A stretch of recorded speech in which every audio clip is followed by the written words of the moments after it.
Hello दोस्तों, नमस्कार, आदाब, सत श्री अकाल। भारत की बात, भारत के साथ में आप सभी का स्वागत है। But Indian farmers and India face N ironic choice. लेकिन भारत के किसान और भारत एक अजीब से चॉइस में फंसा हुआ है। Neither the three agri laws nor their repeal will give them their हक। अगर ये तीनों कानून को आप रखें तब भी उनको उचित मूल्य नहीं मिलने जा रहा है, उनका हक नहीं मिलने जा रहा है। और इन तीनों को अगर आप रद्द भी करवा दें आंदोलन करके तो भी उनका हक नहीं मिलने जा रहा है, क्योंकि पहले नहीं मिल रहा था। तो सरकार अगर एक बदलाव लेके आना चाह रही है तो उस बदलाव से पहले भी नहीं मिल रहा था, उस बदलाव के बाद भी उम्मीद कम है। अगर तीनों एग्री लॉज आ जाएं तो उसके बाद ऐसा तो होने नहीं जा रहा कि कल के कल प्राइवेट सेक्टर घुस जाएंगे और वो बिल्कुल ईमानदारी से किसानों के उत्थान के लिए काम करेंगे और किसानों को खून पसीने का उचित मूल्य मिलने लगेगा। ऐसा नहीं है। Well, there can be a simple solution to this problem. इसका एक सिंपल सा सॉल्यूशन है, अगर वो कर दिया जाए तो शायद इसकी पॉसिबिलिटी बनती है। वो क्या है? A constitutional body for farmers. किसानों के लिए, किसानों के द्वारा बनाया गया, किसानों के हक के लिए काम करने वाला एक संवैधानिक संस्थान। संवैधानिक संस्थान के बारे में मैं आपको थोड़ा सा बता देना चाहता हूँ। कॉन्स्टिट्यूशनल बॉडी, जैसे कॉन्स्टिट्यूशन से हम सब पावर ड्राइव करते हैं। एज ए सिटीजन हम अपना पावर ड्राइव करते हैं, as a president, prime minister, DM सब अपना अपना पावर ड्राइव करते हैं, जज अपना पावर ड्राइव करते हैं। उसी तरीके से जो संवैधानिक संस्थाएं होती हैं वो सीधा अपना पावर संविधान से ड्राइव करती हैं। बाकी जैसे बहुत सारे जो संस्थाएं हैं जो कानून से बनाई जाती हैं उनको कानूनी संस्थाएं कहते हैं, कि वो कानून के तहत बनाई गई हैं संसद के।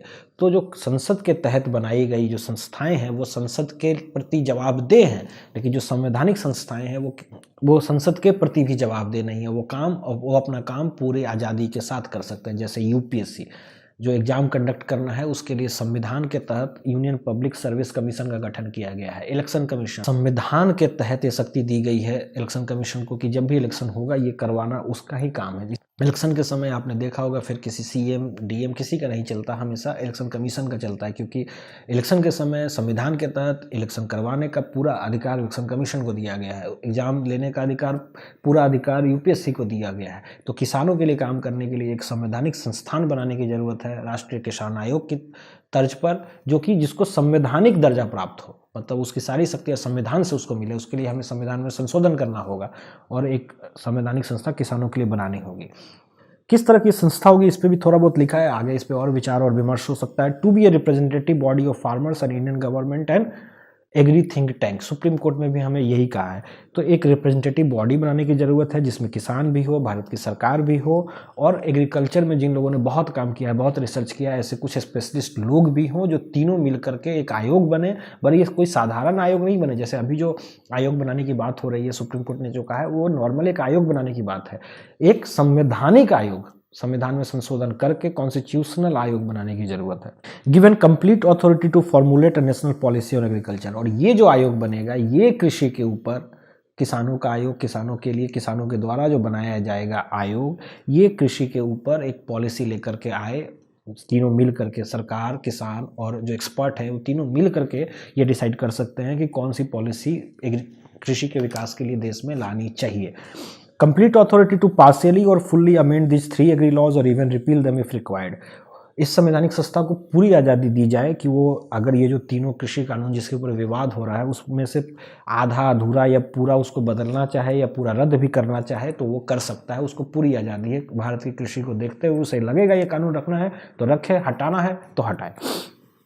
To provide methods and forms for entering into contracts with complete judicial authority in case of disputes in stipulated time.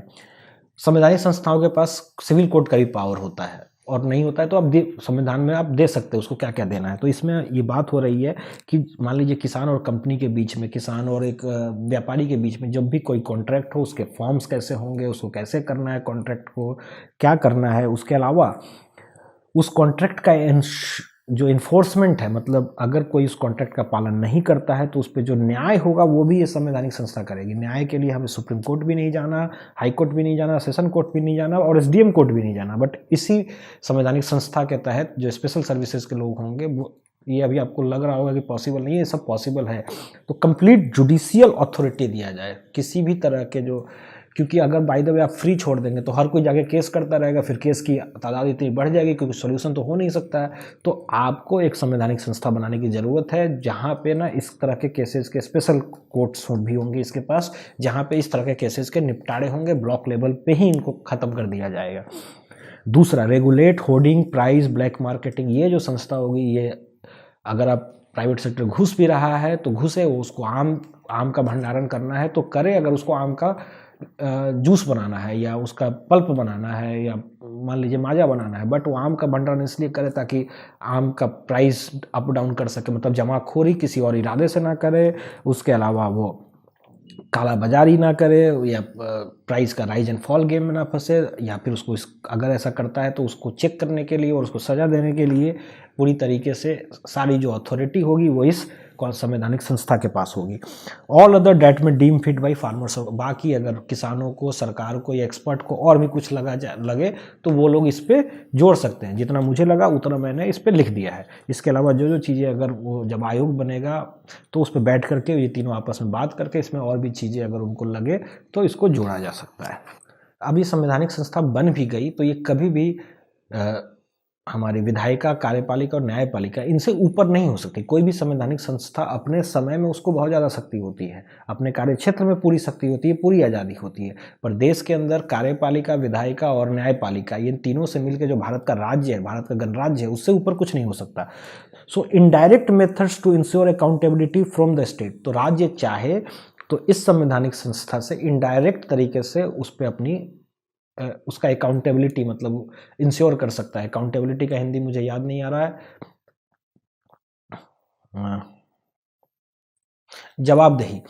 जवाबदेही उससे ले सकता है। जैसे पहला, supreme court committee to pick sample cases on suo moto to ensure that full justice is being served or the cases highlighted by media और PI etc. Supreme court क्या कर सकती है? सुप्रीम कोर्ट की एक स्पेशल कमेटी हो सकती है जो सैंपल केसेज, मान लीजिए जैसे मैथ्स में हम करते हैं कि पूरा अगर 1000 केस है उसमें से सारे केसों का निपटारा हो गया तो 100 केस उठा करके देख लेंगे कि उनका काम अच्छे से हुआ है कि नहीं।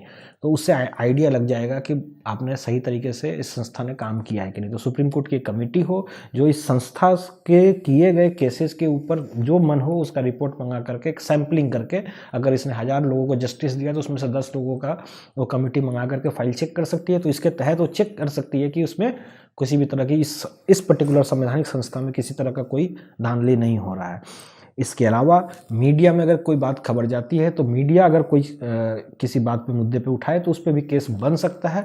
हालांकि मीडिया को बहुत जवाबदेही के साथ काम करना होगा। इसमें किसी पर्सनल अपने एम और गेन के लिए अगर वो इस तरह के केसेस करते जाएंगे तो फिर ये भी बढ़ता चला जाएगा। मान लीजिए कि मुझे किसी पे केस करना होगा एज ए किसान और मैं खुद नहीं कर सकता तो मैं क्या करूंगा, या मैं कंपनी हूँ, मुझे किसी किसान पे केस करना है, मैं खुद नहीं करूंगा, मैं किसी पत्रकार को बोल दूंगा तो वो केस कर देगा।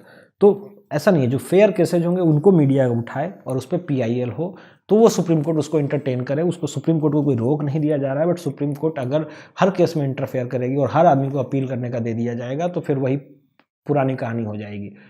नंबर ऑफ केसेस बढ़ते रहेंगे, किसी को जस्टिस मिलेगा नहीं, जो ऑलरेडी इस समस्या से सुप्रीम कोर्ट और हमारे जो भारत के दूसरे कोर्ट से वो गुजर रहे हैं। दूसरा, CVC, सेंट्रल विजिलेंस कमीशन, ये बहुत बड़ी बॉडी है करप्शन चेक करने के लिए भारत में जो लोग काम करेंगे। तो CVC to check administrative corruption, अगर प्रशासनिक लेवल पर कोई भी धांधली होगी तो CVC भी उस पर नजर रख सकती है। तीसरा, गवर्नमेंट ऑफ इंडिया, भारत की सरकार और नीति आयोग, ये सब क्या कर सकते हो, जो राष्ट्र का क्या विजन है उसके हिसाब से इस बॉडी के साथ को रिलेट कर सकते हैं, कोलैबोरेट कर सकते हैं और इस बॉडी को डायरेक्शन भी दे सकते हैं। चौथा, all India agricultural services creation if required. All India, जैसे 3 तरह की ऑल इंडिया सर्विसेज हैं अभी फिलहाल, एक तो IAS, IPS और IFS, फॉरेस्ट सर्विसेज, फॉरेन नहीं। तो ये 3 तरह, ये पूरे देश में एक ही तरह की सर्विसेज है। तो खेती को लेकर के ये हालांकि एक रिफॉर्म में बहुत ज़्यादा इसका डिमांड पहले भी हो चुका है।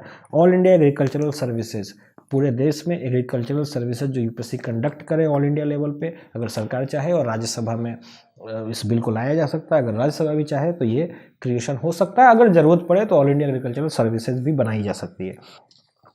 So in this way we may free the farmers from the cycles of bureaucracy and private sector both. तो इस तरीके से हम क्या कर सकते हैं, भारत के किसानों को प्रशासन और प्राइवेट सेक्टर, इन दोनों बेड़ियों से मुक्त कर सकते हैं। प्राइवेट सेक्टर को लेके आना है, लेके आए, लेकिन न्याय देना प्रशासन का काम नहीं है। न्याय देने के लिए एक संवैधानिक संस्था बनाने की जरूरत है जो कि अगर किसी भी तरह का डिस्प्यूट हो तो वो न्याय दे, होर्डिंग, प्राइस फॉल, ये सारा वो रेगुलेट करे और उसको चेक करने के लिए CVC, सुप्रीम कोर्ट, सरकार जैसे उस पर कंट्रोल करना चाहे कर सकती है। लेकिन ये कृषि के क्षेत्र में काम करने के लिए इस संवैधानिक संस्था के पास पूरा संवैधानिक पावर होना चाहिए, जैसे कि UPSC के पास है। देखिए, प्रधानमंत्री इसके एक्स ऑफिशियो चेयरमैन होंगे। प्रधानमंत्री लीडर ऑफ द नेशन होते हैं। राष्ट्र ने अपना नेतृत्व करने के लिए उनको अपना नेता चुना होता है।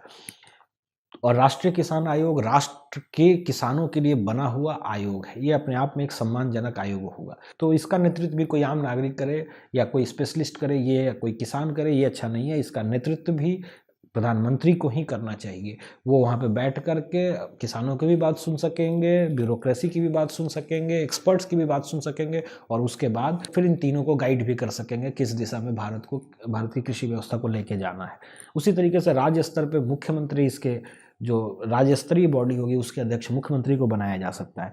3 टियर एंड 2 टियर स्ट्रक्चर, मतलब 3 टियर स्ट्रक्चर होता है केंद्र के लेवल पे, एक राज्य के लेवल पे, एक जिला के लेवल पे। तो इसके अलावा 2 टियर स्ट्रक्चर, क्योंकि कृषि का मसला है तो एक क्षेत्र का भी प्रॉब्लम होता है। मान लीजिए जैसे जो गैंजेटिक बेल्ट है, पूरा एक क्षेत्र है, इसमें 2-3 राज्य आ जाते हैं, तो एक क्षेत्र के तहत भी एक स्ट्रक्चर हो सकता है और एक गाँव के तहत एक स्ट्रक्चर होना ही चाहिए। तो 3 टियर प्लस 2 टियर स्ट्रक्चर बना करके अगर इसका कन्वर्जेंस कर दिया जाए पूरे ब्यूरोक्रेसी के साथ, टॉप में पीएम के अंदर इस राष्ट्रीय किसान आयोग में, तो आप किसानों को उनका न्याय भी दे सकते हैं और कृषि के उत्थान के लिए बॉडी काम भी कर सकती है।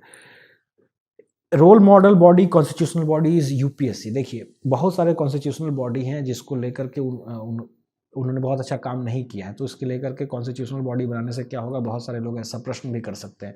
लेकिन अगर एक संवैधानिक बॉडी बन गई, उसकी सबसे बड़ी बात होती है कि उसको शक्तियां संविधान से मिलती है। उसके लिए किसी संसद या किसी न्यायपालिका के पास उस संस्था को जाने की ज़रूरत नहीं होती। उसे संविधान सारी शक्तियां देता है। उन शक्तियों को मिलने के बाद भी अगर वो उस पर काम नहीं करते हैं तो ये उन लोगों की जिम्मेवारी है। अब राष्ट्रीय किसान आयोग में बैठ करके भी अगर वो किसानों के लिए काम नहीं करेंगे लोग, तो आप क्या कर सकते हैं? कुछ नहीं कर सकते हैं। सो इस किसान आयोग के लिए जो रोल मॉडल कॉन्स्टिट्यूशनल बॉडी होगा वो यूपीएससी होगा, यूनियन पब्लिक सर्विस कमीशन। आप देखिए, ये जो संवैधानिक संस्था है यूपीएससी, ये जब एग्जाम कंडक्ट करता है और जब रिजल्ट आता है तो जिनका नहीं हुआ होता है उनको भी पूरी इज्जत होती है इसके रिजल्ट के, यूपीएससी के रिजल्ट के प्रति कोई इनके रिजल्ट के कोई क्वेश्चन मार्क नहीं लगाता। पूरे देश में बहुत ही ज़्यादा हाईली रिस्पेक्टेड बॉडी है यूपीएससी। सो हमें राष्ट्रीय किसान आयोग को एक न्यायप्रिय, निष्पक्ष और आज़ाद संवैधानिक संस्था बनाने की ज़रूरत है। तो चलिए दोस्तों, हम सब एक आवाज़ में और पूरी दृढ़ता के साथ लीडर ऑफ द नेशन से ये अपील करते हैं कि इस संवैधानिक संस्था को 9 वर्ष पे भारत के किसानों को गिफ्ट किया जाए। और ये सब करने में प्रशासन के लोग भी आगे आए, क्योंकि ये जो समस्या ऐसी नहीं है जो प्रशासन के लोग नहीं जानते। आपने ध्यान दिया होगा, जो भी लोग जज होते हैं, डीएम होते हैं, एसपी होते हैं, जब ये नौकरी से रिटायर हो जाते हैं तो ये प्रशासन की कमियों को सबके सामने उजागर करते हैं, क्योंकि नौकरी में रहते हुए आप ऐसे भी प्रशासन के किसी भी कमी को उजागर कर भी नहीं सकते हैं। तो ऐसा नहीं है ये कमियाँ उन्हें पता नहीं है, उन सबको ये कमियाँ पता है। तो सभी को साथ आकर के किसानों के लिए सोचना होगा, और किसानों के लिए, भारत में 2/3 आबादी किसानों से, और उसके लिए एक राष्ट्रीय किसान आयोग संवैधानिक संस्था नहीं है जो उनके लिए काम करती हो। तो भारत के लिए एक संवैधानिक राष्ट्रीय किसान आयोग बनाया जाए, और इसके लिए हम सब मिलकर, हम देश के लीडर ऑफ द नेशन से एक आवाज़ में और पूरी दृढ़ता के साथ अपील करते हैं, और किसानों के साथ अपनी आवाज़ मिलाकर उनके साथ खड़े होते हैं, और उनकी आवाज़ में आवाज़ मिलाकर उस आवाज़ को बुलंद करते हैं। वंदे मातरम, जय हिंद, इनकलाब जिंदाबाद।